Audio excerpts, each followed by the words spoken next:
Hello, everyone. Awesome. Yep. Cool. Hello. All Hi. right. Welcome to Sourcegraph Live. I'm Justin Dorfman, and I'm here with Biong Liu, our CTO. And we got an exciting guest on. August, how are you? I'm good. I'm good. How about you? Good. How are what do you who are you? Tell everyone.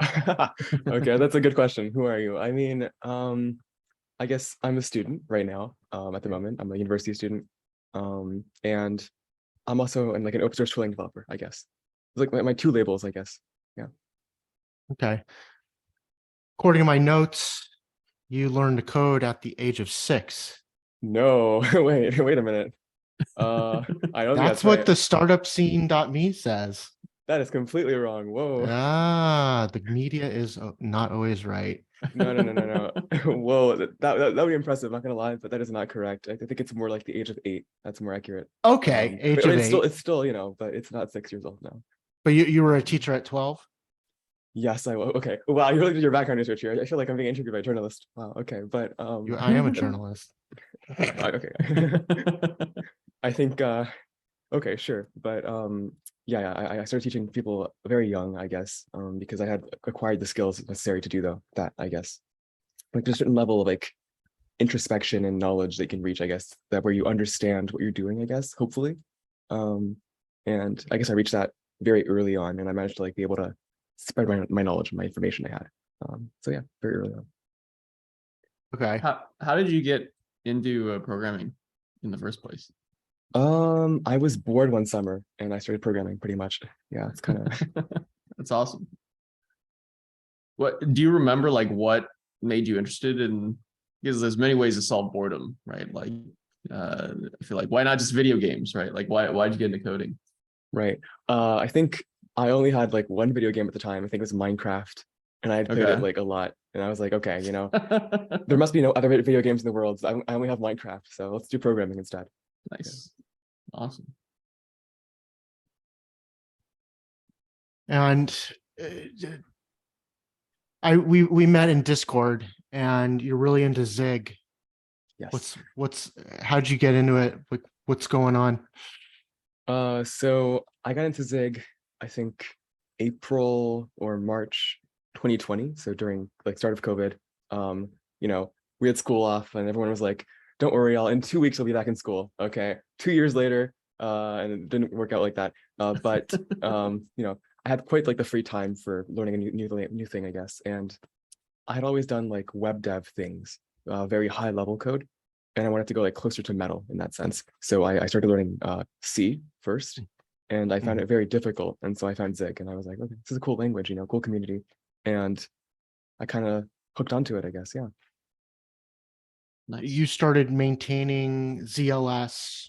What is ZLS? Why should we care? Great question. So yeah, I created ZLS April 2020, I think. Yeah, it was actually like my first Zig project. So yeah, in retrospect, very bad idea. Don't make like a huge project as your first like language project, I guess. It's kind of a bad idea, especially because I remember this. This is a funny detail, but I did not understand memory management at like a low level. And so I would essentially just like allocate memory and then never free it. I'd be like, oh, whatever, memory will take care of itself. And someone came along and they were like, oh, the memory usage here is very, very high, I guess. What's going on? And I was like, oh, it's fine. And it was not fine, but it's fixed now. So yeah. Awesome. And then one thing that really caught my eye was like it's not like an official Zig project. Why is that, and is that a big deal? I actually forgot something here. I forgot to describe like what ZLS is. So Yes, thank you. I mean, oops. But yeah, ZLS is what we call a language server. It essentially helps you write code more efficiently by giving you like completions and highlights and go to definition, stuff like that. And so essentially it's like it's an editor tool pretty much to a certain extent. So the question you just asked there is very hard to answer. That's a good question. I think the answer is that it'll never be official. And the reason why is because Andrew Kelly, the creator of Zig, does not like JSON. Like that's the truth. He hates JSON. He has a grudge against it, I guess. And Huh. so, yeah, I guess like no LSP frontend will ever be official for Zig. I reached out to Zig people a few times to talk about like making it official or something like that. Never really got a Wait, good response. that's really curious. Yeah. Like JSON is so bad that like he doesn't want to adopt kind of like a standard. I feel like I mean, there's a lot of things that go over JSON, right? Like and I feel like LSP is like pretty standard across many different languages for editor support. Is there another plan to build editor support for Zig through like a different means without going the JSON route? There is. So the idea is like a compiler analysis server, and then ZLS would like wrap around that. That's the idea. So give them like a year or two and we'll be there. Oh, okay, got it. So like the core is going to be, the core avoids JSON, and you build an LSP wrapper around that just translates much. from, okay, got it. Yeah. I mean, for now, there's interesting. there's no analysis server yet, right? Right now it's just ZLS, all it does is like analyze code. Like it, the entire ZLS code base does AST analysis pretty much. That's like the entire thing. But very soon it'll just be a wrapper. So, well, very soon. Yeah. In the future, it'll be a wrapper. Cool. I feel like writing a language server while you're learning the language itself, it's kind of like you went straight to hard mode. Was that intentional? Were you like looking for the biggest challenge, or did you kind of fall into it? I fell into it. Yeah. I mean, the funny thing is, I didn't know what a language server was either. So it's like my first language server too. Like I had never learned anything about this before. And the reason why I made it was because, well, I was learning the language, right? And I had no editor support. The docs were kind of bad. They're a lot better now, thankfully, thanks to Loris for watching this. Hi. But I mean, back then it was difficult, and I was like, we need completions in our editors for Zig. It's not tenable without them. Yep. And so I got into it, and I did that. Yeah. That's awesome. Tell me, there's a story about you and Andrew eating ice cream and talking Zig. What was that about? So yeah. We were in Milan for the Zig meetup. I guess almost a year ago. Yeah, like 8 months ago, I guess. And after like the last night, we all went out together to like where Loris lives. He's like a Zig Software Foundation person, and he lives like in a small town outside of Milan. And we all got like Andrew and Loris and I and a bunch of other people all got ice cream at like a small ice cream shop. And I couldn't finish my ice cream. It was like a hazelnut type ice cream, and I was like, this is so sad. I can't finish this ice cream. And Andrew was like, oh, I guess I'll take care of it. And I gave him my ice cream, and he took care of it for me, indeed. So That's awesome.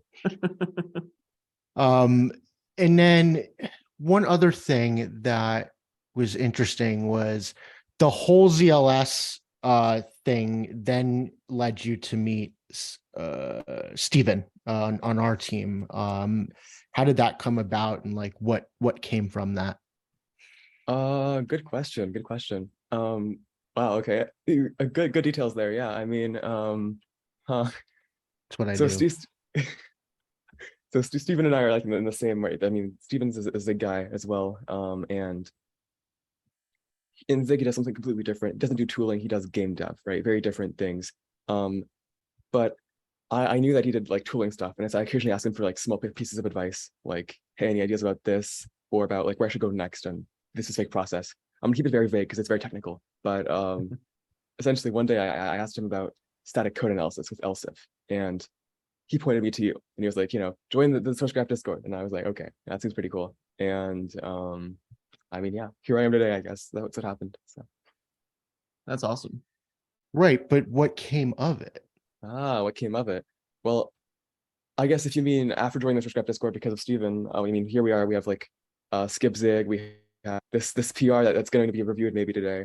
But in terms of ZLS itself, I don't think much came of it. Like, I mostly asked Stephen about advice that isn't ZLS related, because ZLS is a little bit like it's been set in stone for a while.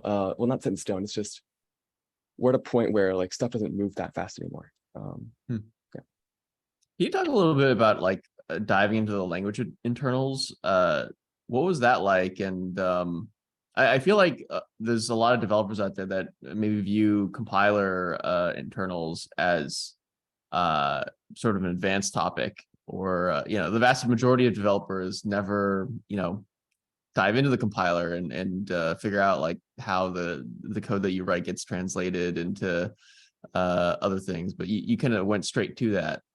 What was that like, trying to figure out how to implement go to definition?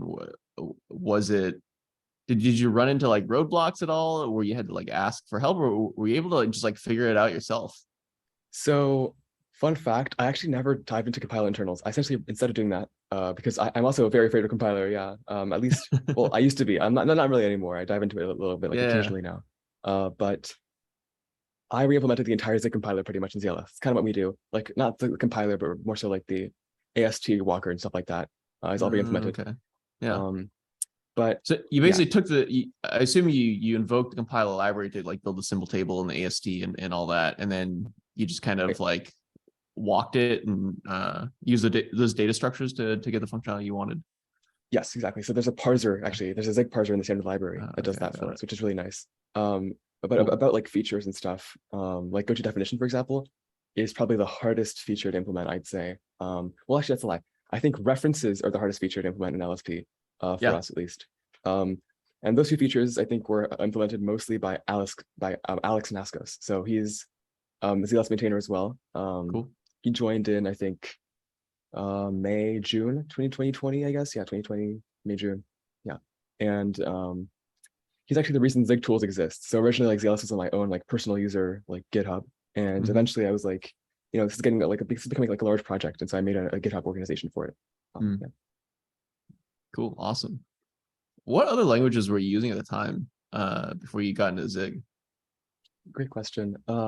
I'd say so. Wait, I guess very recently, before you started learning Zig, JavaScript and Go are like two languages I was really close to, I guess. Okay. So I guess, and also another language called Red. It's a systems programming language. Right. That's very weird. It's based on this thing called Rebol, and it's essentially like it's a data-based language. Like everything you write is like a piece of data in that sense. It's kind of weird. It's hard to describe it though. It's very hard to describe. Cool. Yeah. How did you get into Red? It seems like it's a very esoteric language. It is. Honestly, the same way I got into Zig, I Googled new systems programming languages and I found Red and I found Zig, and I was like, okay, these two things seem cool. I'll learn them both. Yeah. I mean, hey, why not? And that's awesome. Yeah, I enjoyed it a lot. But honestly, I think Zig is more usable long term for me, at least. Yeah. So from your kind of like personal perspective, how does Zig compare to Go and JavaScript experience wise? Like what would have been the noteworthy things from your point of view about Zig? That's okay. So compared to Go, I'd say you have more control. It's lower, like Zig is lower level than Go. There's no GC, there's nothing like that, right? It's all manual. Yeah. So you have more power in that sense, but also more responsibility, right? So hey, pros and cons. But I prefer Zig in that sense. I like more control over my code. And compared to JavaScript, it's very hard to do a comparison, honestly. They're very different languages. But syntax-wise, I'd say they're close-ish. I mean, Go and Zig are closest to in terms of syntax as well. But that's like the only point of comparison I can think about, I guess. Have you written C before, or? So no? I have, yeah. But I wouldn't say at the level that I've written Zig at, no. Okay. Well, that's why he went to Zig, because he didn't like C. Yeah, exactly. Oh, that's right. Yeah. Can't you see? No, check. Yeah, that makes a ton of sense. Cool. And what about like Skip versus LSP? I mean, they're two protocols that are they have, I guess, kind of like a similar DNA, but targeting different use cases, I suppose. LSP, of course, is kind of like the de facto standard now for implementing code navigation in editors in a cross-editor way. So it's designed to be this like live service that runs and responds to queries like go to definition, find references, whereas Skip is more of a serialization format. So like Basically, I like to think of it as like basically the same underlying data structures that LSP needs to complete the code navigation, but just stored in a way that's convenient on disk. I don't know. That's kind of my quick summary of the differences between the two. What, do you have anything to add to that? I think it's a good analysis of it. Yeah, I'd say like a simple comparison is like LSP is like a dinosaur, right? It's like living, it's alive. Whereas like skip is like a fossil, right? You can like analyze it and poke and Yeah. prod, but it's not going to move. It's static, right? Yep. But in the end, it's the same bones, right? I agree with you. It's the same core, same thing at its core. Whereas LSP updates data live as you modify code. Skip is meant for reading code mostly, right? On like, for example, Sourcegraph's platform.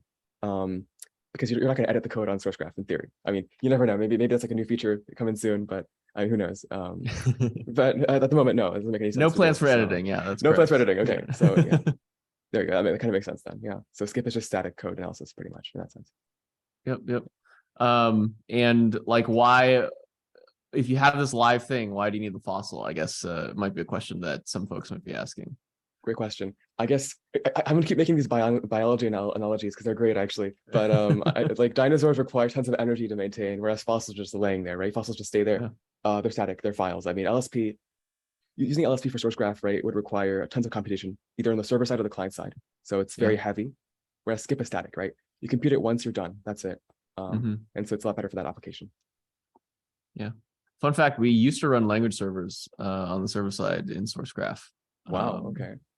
And it was, we actually own langservers.org, and we still get pull requests that I merge at least once a week.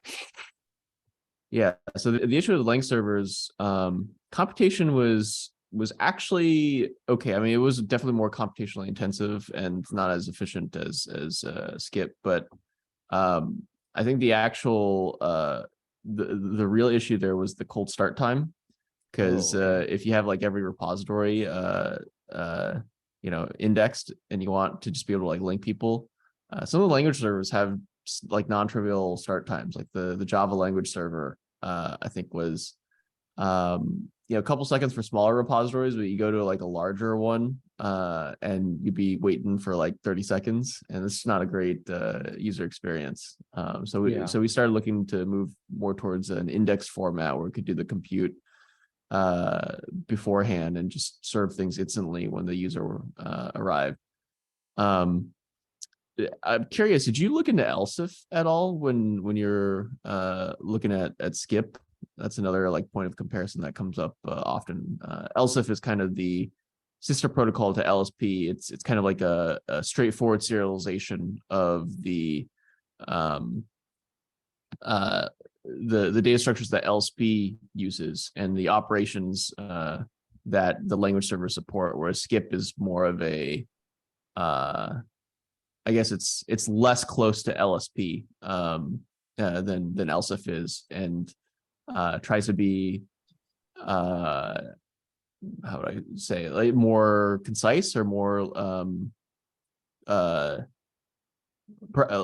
verbose, less just tied to the language server protocol, and more about just what's the data structure that you would want to access if you were just implementing go to definition without necessarily going through LSP. I don't know if that's a good explanation, but yeah, it is. It is. Yeah. I mean, I think I talked about this earlier, but I asked like Steven about LSIF versus like skip, like the comparisons between both like LSIF and skip. And so I actually did not implement LSIF for Zig at all. I thought it would be too difficult. I think skip does a lot of work for you, which is very nice. You just give it like simple mappings, quote unquote, and it does the work for you. Whereas LSIF is like it's very reflective of LSP, I agree, but it's also like graph based. Like you have to like do like LSP nodes. It's very odd. I think it's kind of a bad design choice, frankly. But I mean, hey, personal opinion, probably not the best. I prefer skip personally over LSIF. Cool. Well, that's good to hear. It motivates the existence of skip. I don't know. Do you want to dive into the source code at all? Like it'd be kind of cool to just like take a look at some of the source code and how it works. I imagine like there might be folks out there that are like, yeah, how does a language server work? It seems like a very scary and complex topic. Maybe we can demystify it a little bit. Like, you want to dive into ZLS right now? Yeah, I mean, if you're up for it. Whoa, okay. Let's do it. Let's do it. Let me close my Or, email I chat mean, 1 second. Yeah, I mean, if you want, I could screen share and then just ask you questions if you think that'd be easier. No, I can do like a code tour. Yeah, it's okay. It's okay. Cool. Let's do it. Let me just open up ZLS here, and let me screen share this. Let's do it. Cool. Okay, will this work? I think so. Aha, okay. Sweet. Can you see my screen? I think we're good. Okay. and good. Yes. Okay, let me close this though. Okay, there we go. So this is the ELS repo right here. I'll go to the important parts, I guess. I think it's process or JSON RPC. Yeah. Yep. Okay. So the way LSP works is it's RPC based, right? It's requests and responses pretty much through and through. And you also have notifications. So quick summary, right? Requests are bidirectional, or not bidirectional. They're like to and from, right? It's like a return trip. It's like HTTP pretty much, right? You have a request, you send it, you get a response. Responses are responses, I mean, hey, and notifications are one way, right? There's no response to a notification. So pretty simple there. And so we have this process matches thing right here that handles all that. So that's the thing that, because LSP goes over JSON RPC as its underlying communication profile. So that function that you just showed, it basically does the unwrapping of the JSON RPC messages and then forwards it to the appropriate like handler in your service. Okay. So also cool little thing in Zig, what we do is we use these bindings right here for LSP that I created. Very proud of this. They're very long, but this is like the entire JSON thing like in Zig. Pretty cool. Okay, so these bindings, they translate from the JSON RPC format to your internal data structures? Exactly. Yep. Okay, got it. Cool. So I'll give you an example of a cool feature. Let's go to completions. This is, I think, the simplest quote unquote feature. So completion handler. So there's a lot of stuff here that like error handling or weird cases, because one of the hard parts of LSP is that you're completing broken code, right? Like my code isn't going to be like this, and then I have to complete it here usually, right? It'd be like I'm trying to complete it like this, and this is not valid code, right? Yeah. Not valid code. It's very hard to do in that sense. But we have some helping hands in that sense. So we have get position context first of all. This goes through the line. It essentially retokenizes, I think, it does. The line, and it'll find like the earliest, like the latest context. So for example, if there's like a context like this, it'll say like, oh, on this line, the latest context is going to be like a built-in, and so it'll complete built-ins, for example. Or hey, on this line, the latest context, if I can get this working, no, okay, there we go, is like a field access, and so it'll do field access code. So you can see this right here, like var access, built-in, field access, etc. Interesting. So what that's doing is, so the code is broken, so the compiler would fail, but essentially like the compiler maintains this internal context as it's parsing a line, and this just kind of gives you the last state of that context builder. Pretty much, yeah, pretty much, exactly. Cool. Let's pick a interesting one. I think I'll do complete built-in. The thing is, complete field access is very complicated. Actually, you know what? I can try and explain it a little bit. Not all that bad. So we have this massive file called analysis.zig. It's massive, really massive. Like, well, actually, not that bad. It's only like 3,000 lines of code. It's a lot of this, like switches and stuff, full of like cases. But it'll essentially, like, when you open a file, we get like a did open notification, and we like process the file pretty much. We analyze it. We go go through every single line, and we understand it. We like map different variables, stuff like that. And then when we want completions, we will run this. So this will just fetch that like analyze data. It'll map it to like the current line, like what the current line looks like. And then it'll turn it into completion right here and return it to us. So yeah, that's kind of it. Cool. That's awesome. I mean, it all seems so simple. You make it seem so simple. Yeah. I mean, it gets complicated. It gets a lot. Well, I mean, it's already complicated, but it gets a lot more complicated too, because one funny quirk, I guess I'll stop sharing here my screen here. Unless you want more details, but I think it gets pretty complicated after a while. Yeah. Okay. But some interesting quirks, I guess. Our code breaks a lot because Zig has this feature called comp time. It's compile time code running pretty much, right? And the issue with that is that it requires interpreting Zig code, which we don't do. We don't do that at all. And so comp time doesn't work at all, which is a problem for us because that's a very common like use. Comp time is used very often, and so we can't complete that code. Another issue is that LSP is standard. So I say standard in quotes because a lot of editors implement different features of LSP differently. And that means that like they can break really weirdly. For example, we have like really odd, like off by one errors, stuff like that, because some editors support like index at the end of the line, some don't, for example. So weird stuff like that. Or some implement like register capabilities, but some don't. And so we get some like weird errors sometimes because like NeoVim supports this in this way, but VS Code doesn't. Like a very recent one is like enums in certain places should be numbers in LSP, right? But NeoVim uses strings instead. And so that blew up our code. And so small issues like that are like Interesting. really problematic. Yeah, we have to kind of walk around them in weird ways. Is that because the spec is underspecified, or is it because the editors are going off spec? Off spec, completely off spec. Off spec. Okay, so like the developer of the editor plugin is just like, yeah, this should be a string. Yeah, it'll be fine. It'll be fine. Yeah. Interesting. Well, that seems it seems like there's probably like a long tail. Do you have like a big unit test suite then for cases like that? Great question. We could have a unit test suite for like language features and like crashes and stuff like that, but not for like widening the standard, quote unquote. Like we have no like NeoVim test cases or whatever really, which we should probably do that, but yeah. I guess those would be more of maybe they'd be like integration tests since they're coming in from the an external thing. This comp time thing you mentioned fascinates me. Can you explain how it works? I found, so I was poking around the ZLS code. Is this like a comp time invocation? It is. So this means that like this code gets executed at compile time, and then explain what's going on here. Like, so the remainder of this function can just like refer to stuff that happens in this block. So it could, but it doesn't. So I'll explain the difference here. This comp time block is brand new, right? If you remove this comp time block, the issue is that the compiler will compile this function and it will not work because, okay, so this is really hard. This is like meta Zig stuff here, but essentially we're checking for like version support here for Zig. The thing is, some versions of Zig don't support certain like build.zig features we use in this. Like for example, some versions don't support, I think, like dot option the way we do it, for example, isn't supported, for example. And so the issue with that is like, if you compile with that version, the compiler will just kill your program and be like, yo, you can't do that. Whereas with comp time, it'll interpret that comp time block first.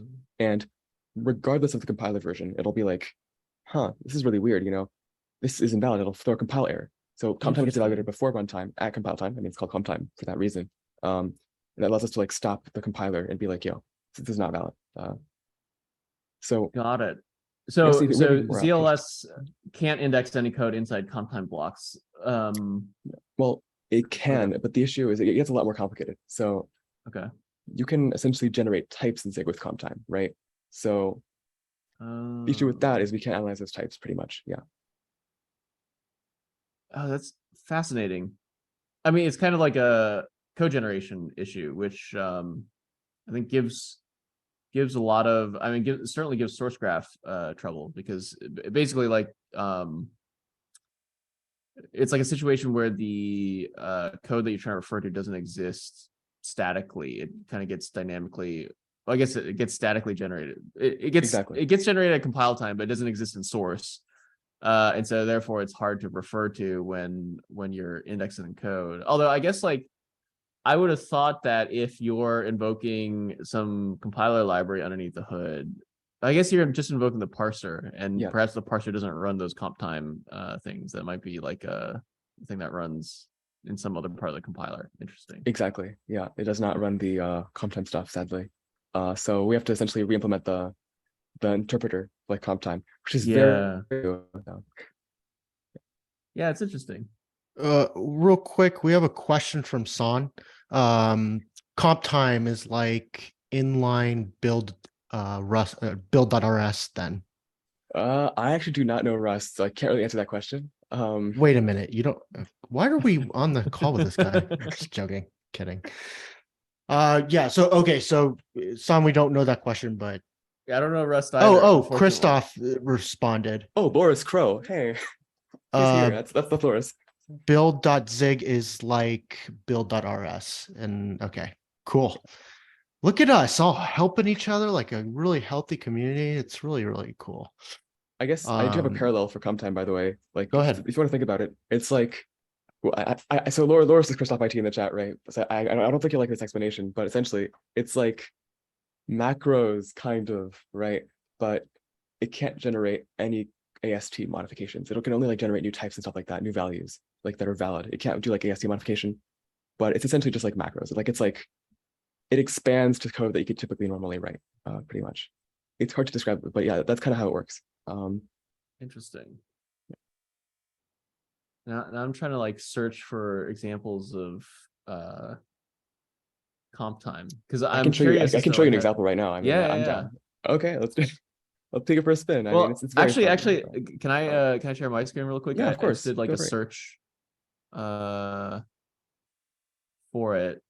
So like I'm just basically searching for, is this like the syntax comp time in between the curly braces? Is You this like an if you- example of the Well, that is actually valid, but you could actually Okay. do like comp time functions as well, like comp time function calls, stuff like that. It's a lot more complicated. Yeah, it's hard to tell. Cool. I'm just looking for examples. I guess that would work better. Yeah, you could get like all the comp time stuff in the world. Oh God. I know, but these are all files. Okay. I guess you do like you could like content maybe. Or yeah, I guess Yeah. I mean you are the Sourcegraph wizard. I forgot. Yeah. So So these comp time blocks, or this is this is a comp time parameter. Comp time parameters. So oh, what? yeah, these get crazy. They get crazy.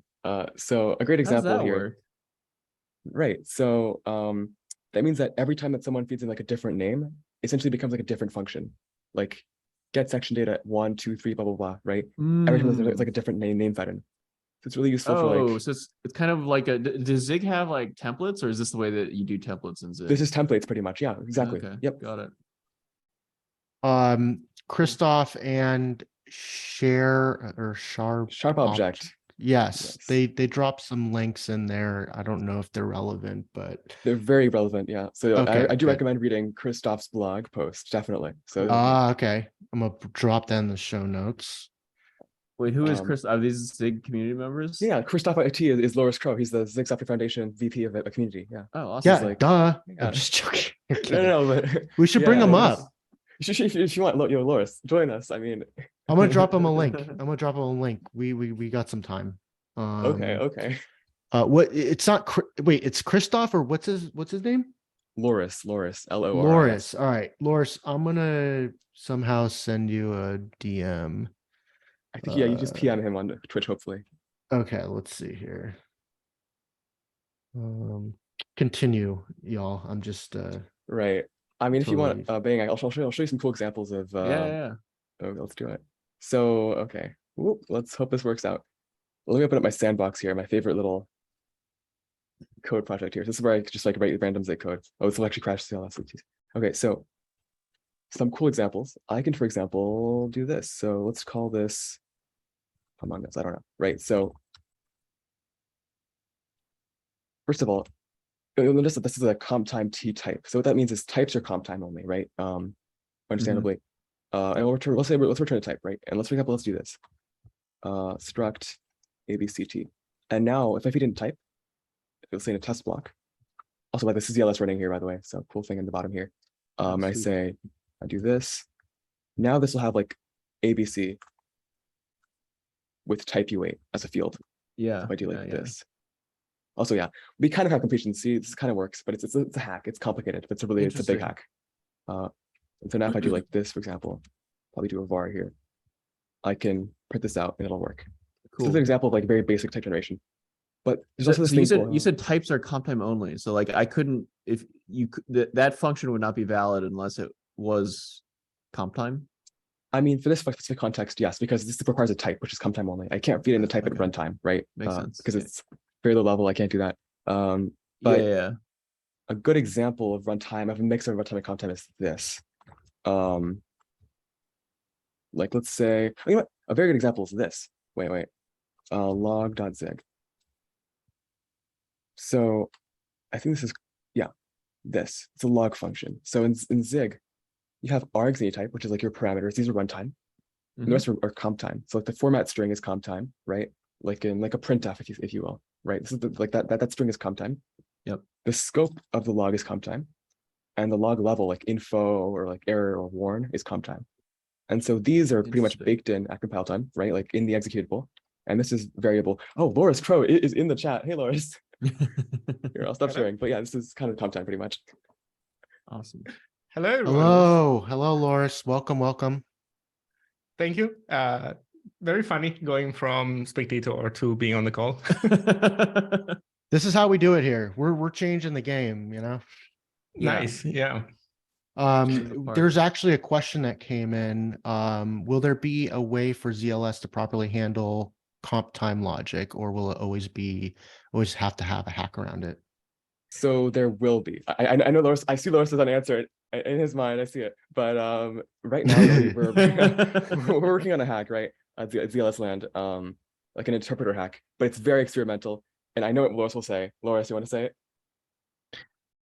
Okay. I hope we're thinking about the same thing. In any case, I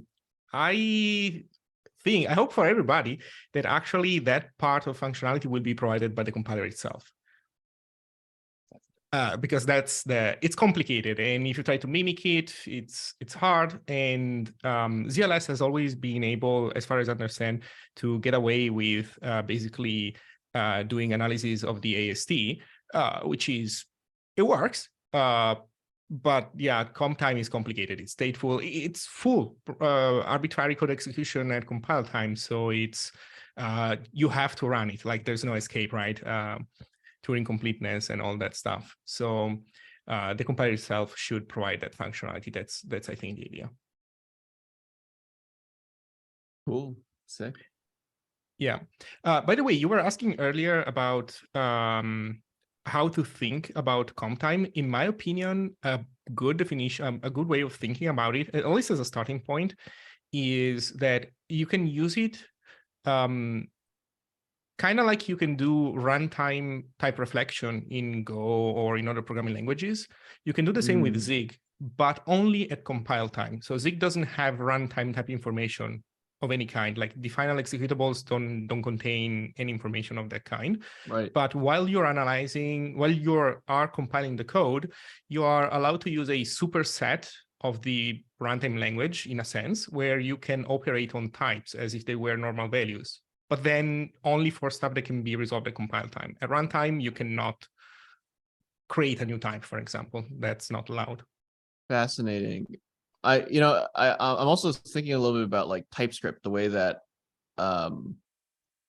TypeScript also doesn't have like a type reflection, but like the type language, I suppose, is so advanced that you can basically do computation in it. And so you can like come up with all these like creative type definitions. And it sounds like comp time might be similar in ways, like if you're doing like these arbitrary computations on types.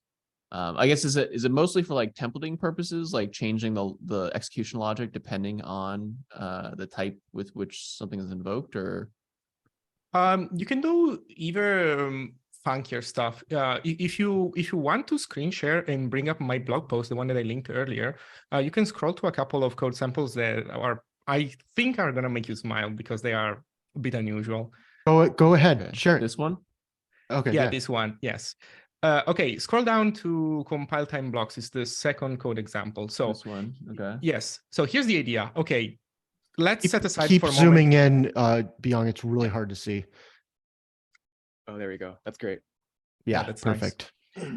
Okay, let's set aside for a moment whether this function is useful or not. But let's say that you want to write an equal function, but it's case insensitive, and it's the easy one, only ASCII strings, so no Unicode.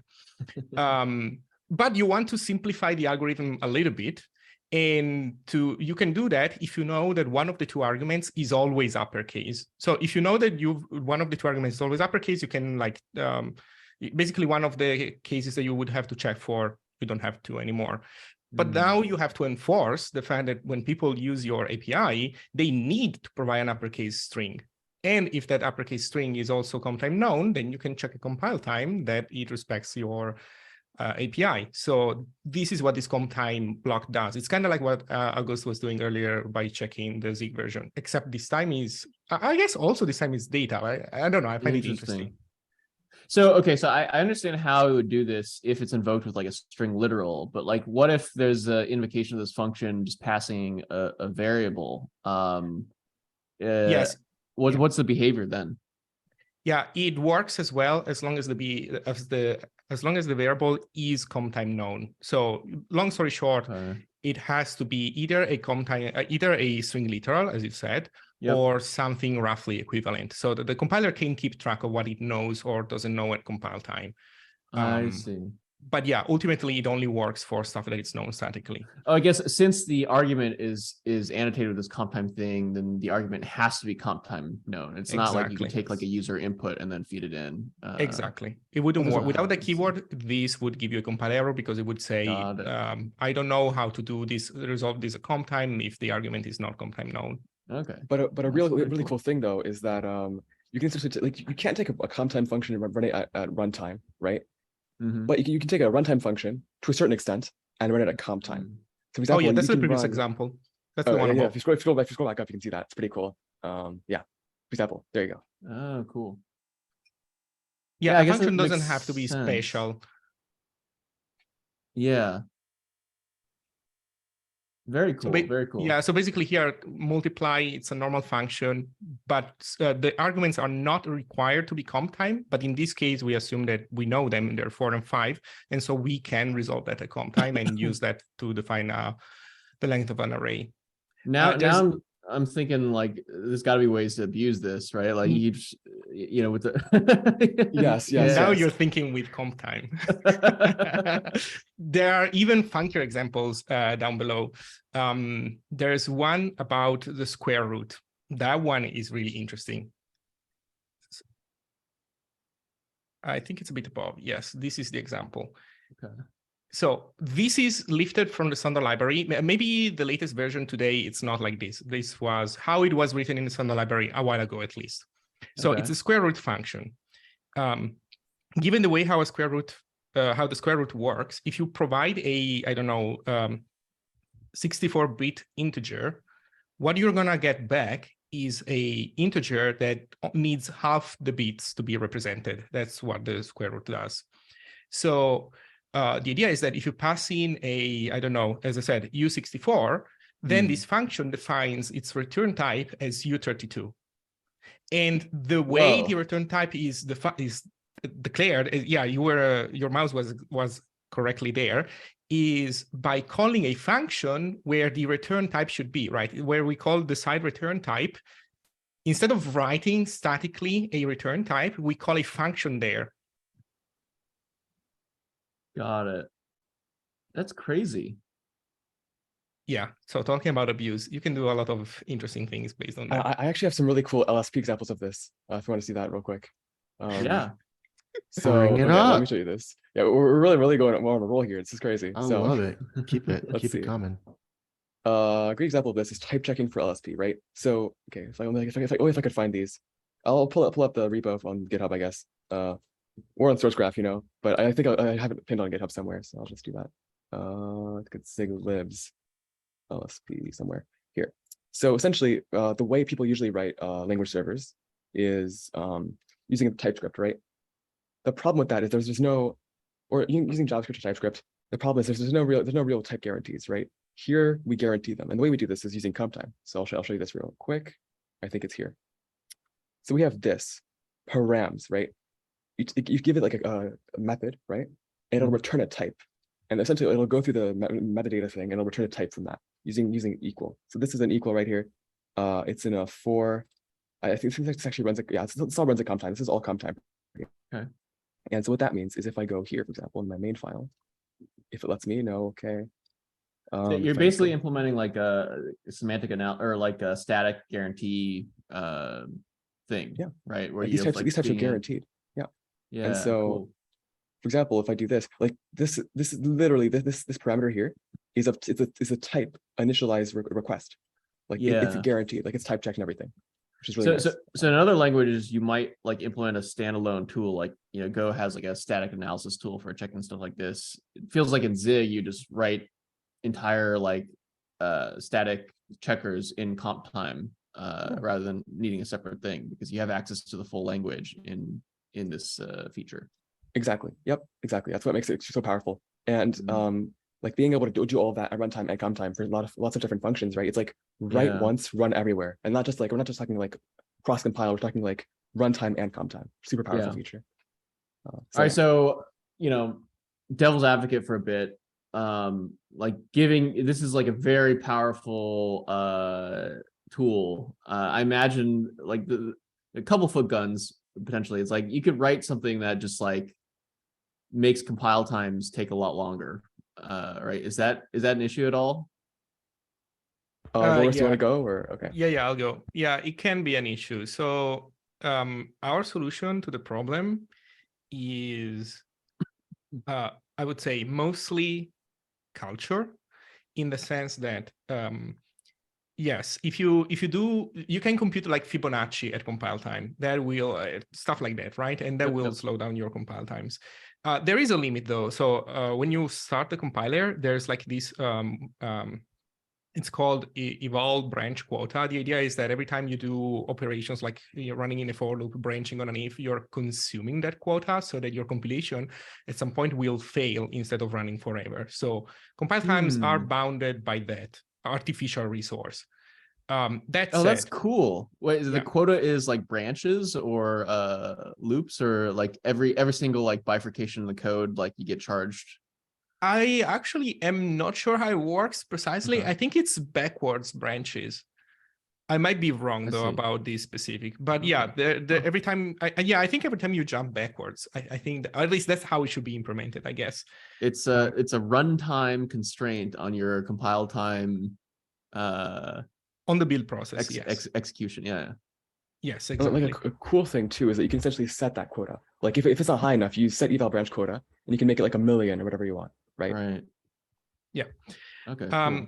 Yeah. So for example, there is no decidability problem in the compile time type system, because the decision, you always reach one, and one decision could be that it just can compile with that quota. So anyway, like these technical details aside, it can happen. The way we think about this is that people should properly keep comp time for stuff that it's best represented with comp time stuff, including keeping in mind compile times, and instead switch to a build step stuff that is more complicated. So for example, maybe you could technically build a giant, I don't know, symbol table or some kind of like number table that could be needed by your program at compile time. But if that takes long, then the rational choice would be to move that as a build step in the build system so that you can leverage caching, etc. So that's the general idea. On top of that, more generally though, as a language with Zig, we kinda, even though comp time is very, very powerful, we kinda have this mentality where we don't want abstraction for the sake of abstraction. We want to keep things simple. And if I'll give you an example. You can do generics with Zig, but there is no trait system. So you are supposed to check in a duck typey fashion that if you want to receive a generic argument, you can make use. You can basically just assume that you will have the functions, the methods that you need, right? And it will produce a compile error if that's not the case. But you don't have a tool to declare a ton of types and constraints and pontificate a lot about how things should be used. That there's a downside, of course, from that, but also I think it helps restrict the overabundance of abstractions that in other ecosystems are considered the right thing to do. Right. Oh, you don't get these like complex type hierarchies that can often be confusing. Like inheritance is often exactly that type it's like of the stuff. classic. Yeah. It's a trade-off, of course. You obviously have to give up something, but in that sense, I think we are a bit similar to Go. I think that people who appreciate Go for its approach to simplicity will find that it's not going to be exactly in the same way, but we do care about that also in Zig. What about security? So if there's like arbitrary executions happening at comp time, do I need to like I need to trust a library before compiling it, or Well, not really. Comp time doesn't allow syscalls ever. So there's a mix of this. okay. It's not actually security related. It's mostly like determinism, right? You can't do like a random number generation, like hardware random number generation I at comp see. time, right? Got Like, it. but a funny thing is build.zig files are dangerous. So be careful with those. But those are like red zone for now, but Okay. comp time is not. I mean, Yeah. so build.zig is like the build format. I'm guessing that's just like it's like Gradle, where it's like just an arbitrary language. Yes, pretty much. Is Gradle like a declarative language? Like Yeah, well, so Gradle uses like Gradle's a build system that uses Groovy underneath the hood, and your build config is just like a Groovy is a JVM language. And there's like two types of build systems, right? There's ones that like are declarative, not Turing complete, and there's the Turing complete ones. And I'm guessing build.zig is just it's Turing a complete. Zig program. So yeah. Yeah, we have plans for about build.zig as well. So the way I would think about it is that yes, comp time is limited, cannot do syscalls.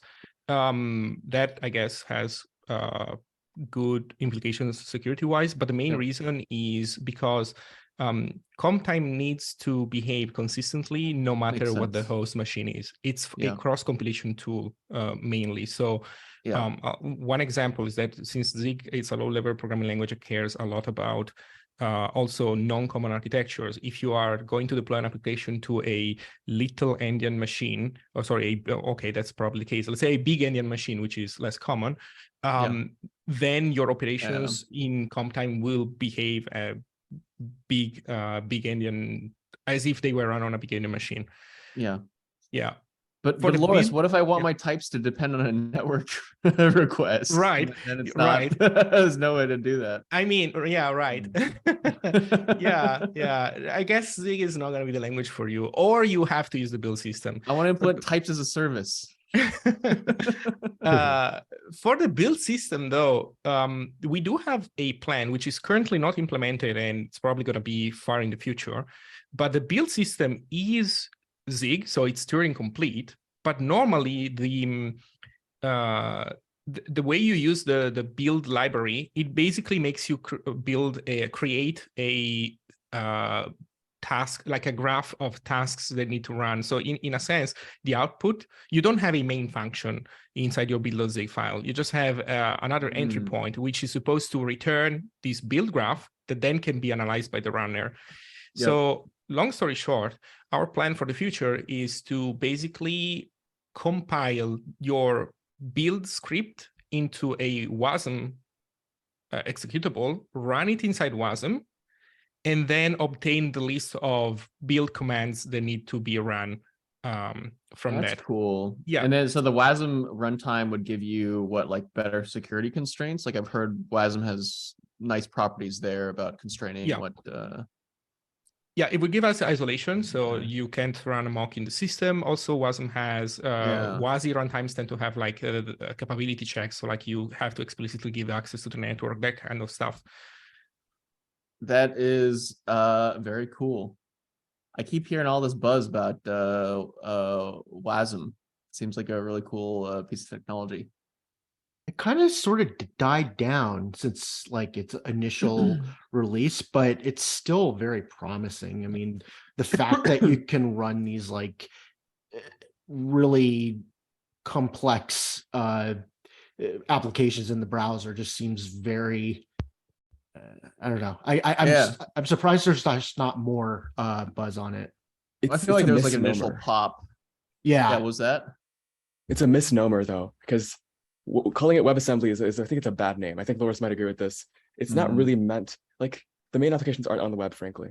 Like most of like what WASM runs on, I think today would be serverless like architecture, and maybe like, I mean, what do you think about this, Loris? But I think that WebAssembly doesn't really run on the web that much, frankly. I mean, yeah.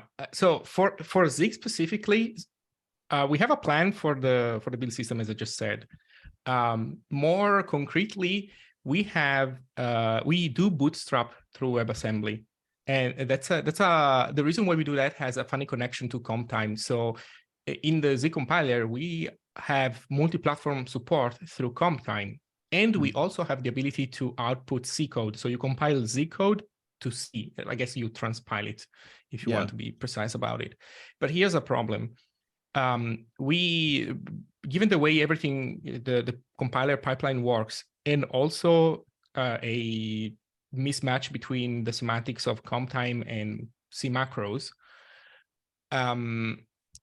we cannot translate CompTime code to C. So long story short, we can compile to C code, but only as a final target. So after all the CompTime decisions have already been made. So when we, for example, compile the compiler itself for Windows or Linux, we can also output a C file. Then when fed to a C compiler, produces the same final executable, at least, roughly speaking, like from the functionality perspective. But we cannot create a multi-platform C build of the compiler. So that's why instead to bootstrap, so that since we have contributors running, developing Zig on different machines, we compile the compiler to a WASM blob, a WASM binary, which is quote unquote multi-platform, because it's one platform, is WebAssembly, it's a virtual machine. But then the thing that runs the virtual machine has the platform specific bits that can fill in. Yeah, the way I kind of think about WASM is that it's like the second coming of the JVM in a way. Like, the original promise of the JVM was like cross-platform portability. You didn't have to worry if you're running on Mac or Windows or Linux. You just run your thing on the JVM, and then they had like Java web applets too that were trying to bring that to the web. Those of us who remember the ancient days of the web. Well, there was a recent email, it was an email from like 1996 about Bill Gates freaking out about Java and how it was going to destroy Windows. I'll drop that in the I'll drop that in the show notes. But I thought it was just like, he's like, I cannot sleep at night because of because of the JVM. They're gonna eliminate the stickiness or the lock-in of the Windows platform. That's fascinating. Yeah, I'll find it. Well, but WebAssembly, so right now it's helping us with that. I think we want in the near future to build Zig to WebAssembly so that we can have a Zig playground on the website. We have zero intention of running like clusters with Docker, Kubernetes, whatever to power a playground. But the moment we can build this stuff to WebAssembly, that's going to be awesome. To agree with what Auguste was saying, yes, WebAssembly is turning out to be more useful with stuff that doesn't have to do with the web. I'm particularly salty about a specific detail. I am working on the automated documentation system for Zig. We call it Autodoc. The tool where you feed source code. It's like GoDoc or JavaDoc or exactly. And I'm not attempting live dinosaurs, but fossils, yes.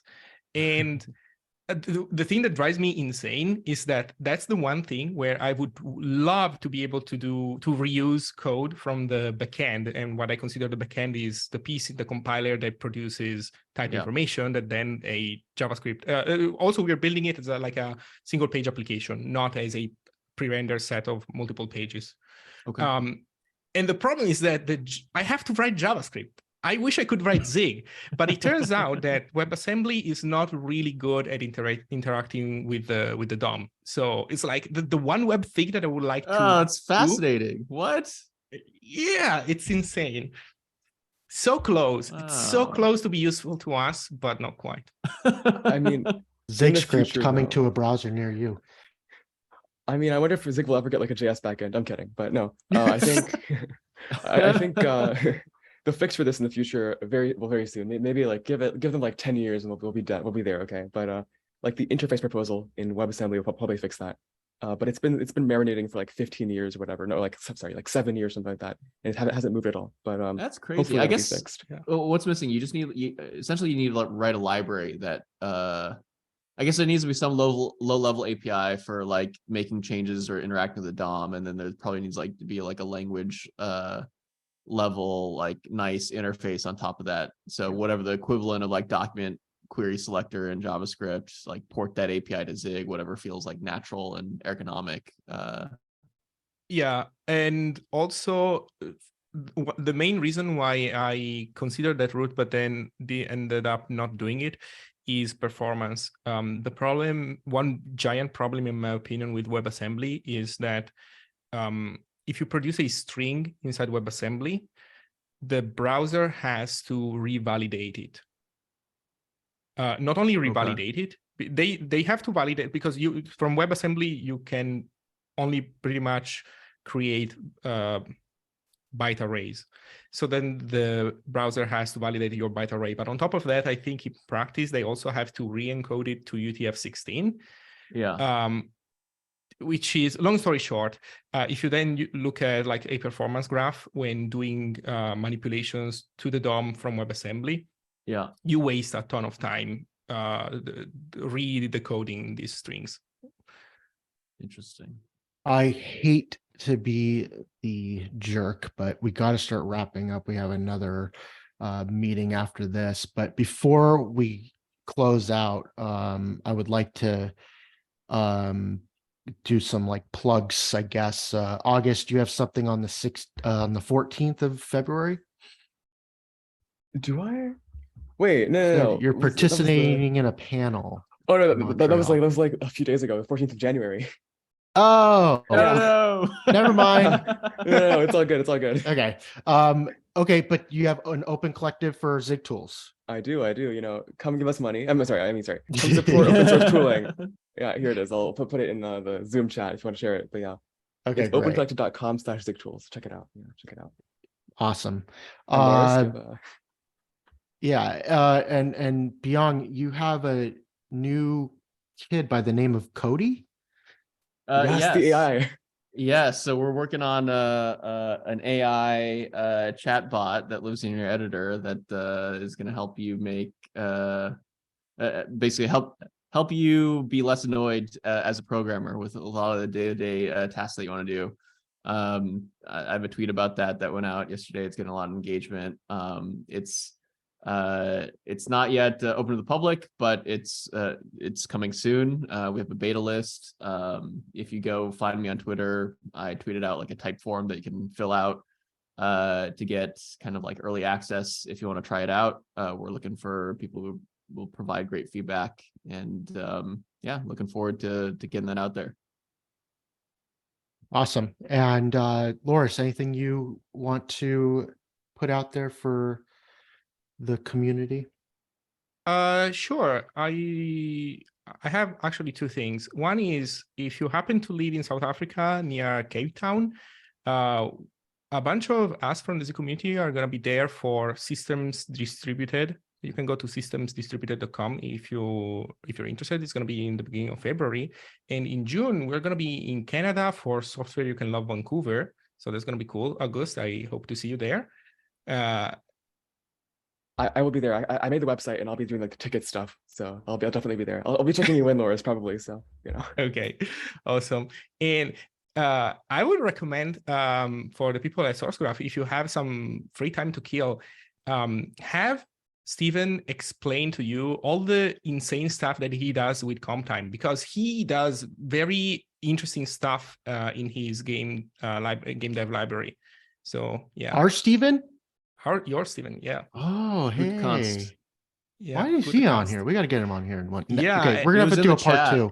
I saw him. Yeah. Have him also play the violin for you. He bought a violin when he came to visit. But Steven plays the violin now? Oh man. What? Part 2, he's playing a song for us. I want Mozart or something along those lines. Yeah, That's incredible. When I first met him, which was years ago, I remember having a conversation with him about music, and at that point he didn't play any musical instruments at all. And then a couple of years ago, I was catching up with him and I was like, "What's that on the wall behind you?" And he's like, "Oh, I 3D printed some flutes." He's like getting into flutes. I was like, crazy. And now he's gotten on the violin. That's amazing. Justin, I have one final thing to mention. Go ahead.